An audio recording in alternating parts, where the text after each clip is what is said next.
So it is now up and running. Thanks.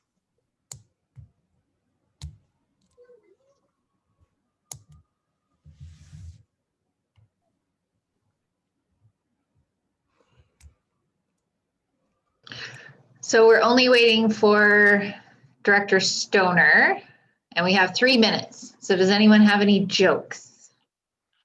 Come on, Doug. And remember that this is live stream on And it's YouTube. being live streamed.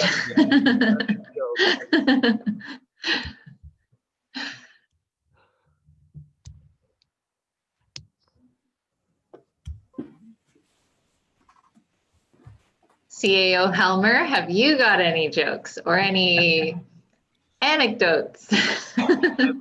That was in her job description.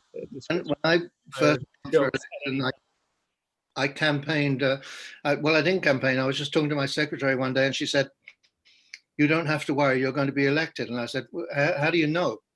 She said, my father has spoken to all of his people.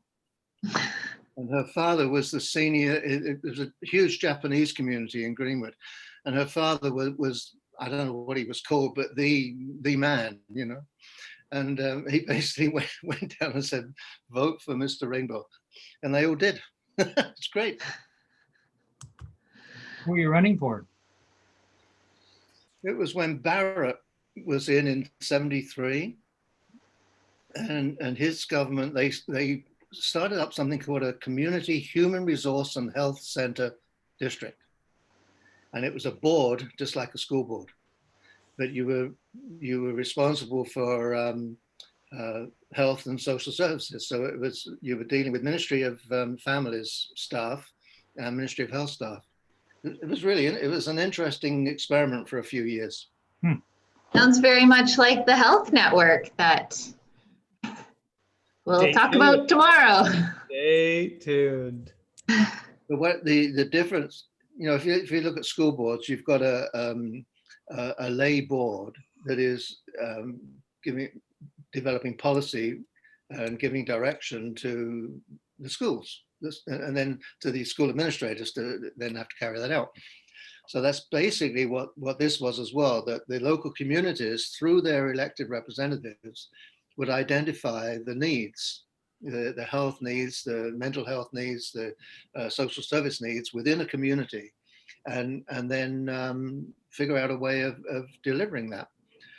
Of course, what the health professionals, I went to one meeting, they put me on the floor of the gym and they filled the bleachers with nurses, doctors, and you know, it was a real bear pit situation. And I had this nurse saying to me, "So you're going to come and tell me how to give an injection?" No, not my role at all. But what we are going to say is, this community out here needs a doctor. How the hell are we going to deliver that? And then we're going to figure that out. And that's what we did. We ended up getting a couple of doctors in real remote areas and bringing in a couple of family counselors into the Grand Forks area. It was a good experiment. Too bad that they didn't continue with it.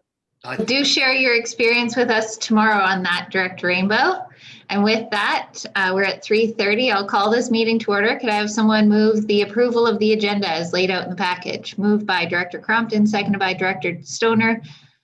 Call the question. All in favor? Any opposed? Motion carries. 3.1, could I have someone move the resolution regarding ministerial order number M192? Moved by Director Race, seconded by Director Stoner. Call the question. All in favor? Any opposed? Motion carries. Could I have someone move the consent agenda? Moved by Director Crompton, seconded by Director Stoner. Call the question. All in favor? Any opposed? Motion carries. Any business arising from the minutes? Seeing none, we'll move on to CAO verbal update. Welcome, Ms. Helmer. Thank you, Chair Ford. Nothing to report. Thank you and welcome to the Regional District and the Regional Hospital District. I look forward to working with you. It's a great area and we have built up a great relationship with our neighboring regional hospital districts. And I look forward to your input to that because it's fun. Okay, let's move on to 6.2. Ms. LaFrance, welcome.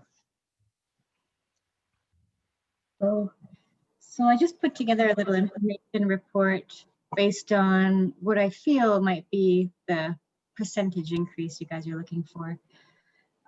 There wasn't a rate increase for 3 years, a requisition increase. So I think that realistically the board can do up to 15% increase in 1 year. And then that would be a 5% increase over the 3 years that we missed. So I'll just put it to the board for questions because I think that's probably the easiest way to do this. Okay, does anyone have any questions regarding this? Director Race? Thanks. Not so much a question because this was pretty clear and I just wanted to thank you for this. This was exactly what I was looking for the discussion to follow, is some idea of what these increases might mean to the average assessment or assessment per $1 million is a way of comparing it. So thank you very much. This was so clear. I don't have questions. Thank you. Thank you very much. Does anyone else have any questions? Seeing none. Okay.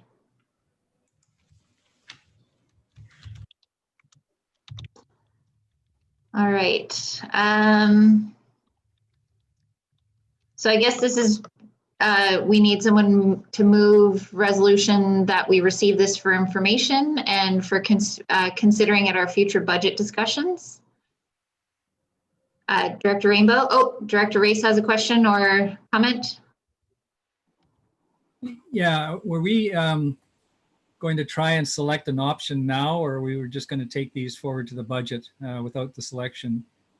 Because there's a bit of a, for me at least, there's a bit of a philosophical theme to this. You know, do we go low? Do we go high? Do we do nothing, etc. So I didn't know whether we were going to try to select one of these options to take it into the budget and confirm it with the budget. I mean, we can only go so far at the moment, of course, but anyway, I'll leave that to the chair's thought. But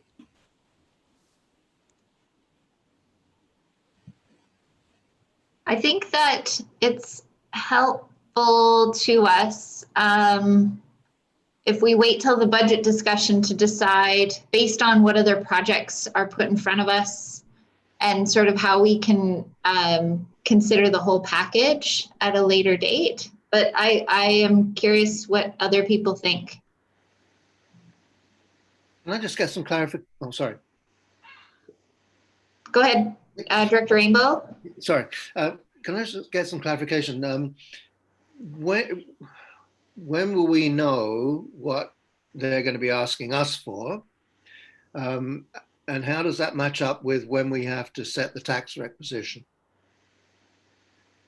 And sort of going along with that is, do we want to wait to hear what they're asking us for, or are we expecting this year to present them with what we are proposing, which is the way I prefer to go. Director Race, did you want to comment before my comment? I will, and I just, at the risk of getting way ahead of myself, I mean, I looked at those options, and generally speaking, I'm in favor of the larger increase. I think it's option 3, because I sort of have the view of go big or go home with this board and its functions. And I think we all know how expensive healthcare items are. You know, $100,000 doesn't get you very much. And so partly because of this pending Whistler thing where we've sort of already been asked, maybe not formally, but they have to get $900,000 within the next year on a $1.5 million project.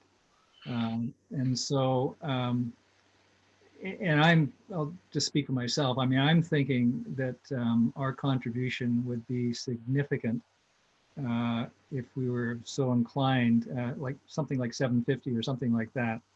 So, and maybe whatever, but whatever the board decides. So I'm kind of thinking about that, and I'm looking at the numbers. And the other thing is that, you know, when you step back from it and you look at the amount it means per $1 million of assessment, these are very small numbers per property. And so really not, I don't think in any respect, a burden on any of our population, our property owners. So I'm inclined to go high. I don't think anybody would really complain about paying about $3 or $4 extra a year for healthcare issues and healthcare additions. And I think, you know, if we really want to kind of focus on things that our corridor needs that aren't part of the sort of the regular package from VCH, then I think we're going to need that kind of money. So that's generally what I'm thinking. I'm happy to stop voting on it until budget, but that's kind of the direction I'm going with this. Okay, does anyone else have any other comments? I will let you know that the chair of the Whistler Healthcare Foundation, we had our AGM on Monday. She sent me kind of an informal request, but some clarity. So $500,000 over 2 years will help them achieve their fundraising goals. They believe that they can achieve the rest through other commitments that they've had from other foundations in the corridor. And they were happy to consider splitting that over 2 years so that it's not such a massive impact in 1 year. So 300 and 200, for example, is what they've proposed as far as 21-22. So, you know, certainly we're not making any commitments at this point, but I think that's, I hope that just gives us a little bit more clarity and something to consider as we go into our budgeting process. As far as when we're going to be receiving like a formal ask, they don't want to presume a formal hard number because this is really up to us. And so they just want to know when we want to make our decision. And I've told them that through the budgeting process is when they would get a decision. So that's where we're at. I hope that answers your questions. Does anyone else have any other comments or questions about this? Seeing none. Why would, go ahead, Director Rainbow. Why would we want to split it over 2 years? Why wouldn't we just do it all in one go? I think just to help ease the load of one massive transfer. If we didn't have the full amount in our reserve, or if we wanted to hold some back for other potentially emergent needs that could come up, as we saw with ventilators and the like this year, just to weather that storm a little bit. Director Race? I was just curious on just trying to read about the timing, because my recollection from the presentation is they had to make a commitment or meet a commitment by a certain time. And so when would we be making our decision in respect of their timeline? I believe that we told them our budgeting process begins in October, November, and that we would commit by the time our budget is due. So it gave us a long runway to make sure that we have complete clarity on everything else that's going to come from Vancouver Coastal Health. We've also committed to meeting with Sean Parr and Karen Olson more regularly so that our board is very comfortable with whatever asks there will be. And so we've already met with him once, and I suspect we'll meet with him again imminently to, you know, really impress the need for getting those requests in quickly. But, you know, to not overlook anything. The other thing is that we will have that joint meeting of all the RHDs it's typically in October. And so I suspect they will do the big unveil of their updated plan in October.